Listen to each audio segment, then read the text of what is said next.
Welcome to ప్రజాప్రశ్న. సమస్య ఇక్కడ, పరిష్కారం ఎక్కడ? సికింద్రాబాద్లోని అమరవీరుల స్తూపానికి అధికారులు, పాలకుల నిర్లక్ష్యం తోడు కావడంతో నిర్వహణ పూర్తిగా అస్తవ్యస్తంగా మారింది. తెలంగాణ రాష్ట్ర విమోచన దినోత్సవానికి తెలంగాణవాదులు పార్టీలకు అతీతంగా జరుపుకుంటున్నారు. కానీ అమరవీరుల స్తూపాన్ని ఏర్పాటు చేసి నిర్వహణలో మాత్రం స్థానిక ఎమ్మెల్యే తలసాని శ్రీనివాస్ యాదవ్ పూర్తిగా విఫలం చెందారు అనడానికి నిదర్శనం ఈ ఘటన.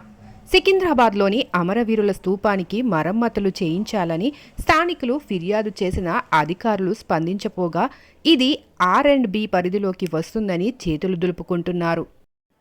R&B అధికారులేమో GHMC పరిధిలోకి వస్తుందని తెలపడం ఇంకా పెద్ద విడ్డూరం. ఇద్దరి అధికారుల నిర్లక్ష్యంతో మరమ్మతులకు నోచుకోకపోవడం వల్ల అమరవీరులకు వీరిచ్చే ప్రాధాన్యత ఏంటో స్పష్టమవుతోంది. మార్బల్ బండలు ఊడిపోయి స్తూపం పైనుండి పడి ముక్కలుగా విరిగిపోయాయి. కరెంటు వైర్లు అతి ప్రమాదకరంగా మారాయి. చుట్టూ ఫెన్సింగ్ లేక జంతువులకు నిలయంగా మారుతుంది.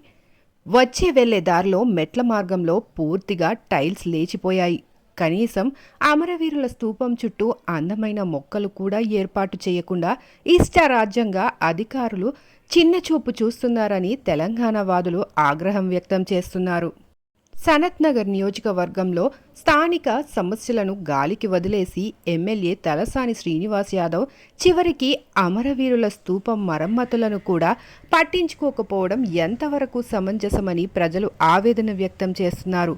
మంత్రిగా ఉన్నప్పుడు ఏదేదో అభివృద్ధి చేశామని చెప్పుకోవడం తప్ప చివరికి అమరవీర స్తూపాన్ని కూడా మరమ్మతులు చేయించలేని పరిస్థితి నెలకొనడంపై స్థానికులు మండిపడుతున్నారు.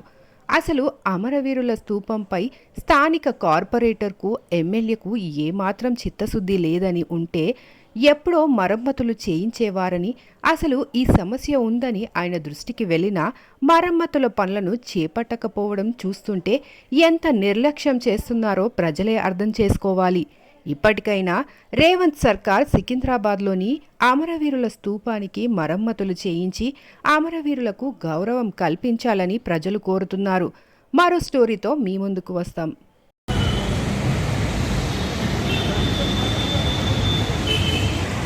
Ini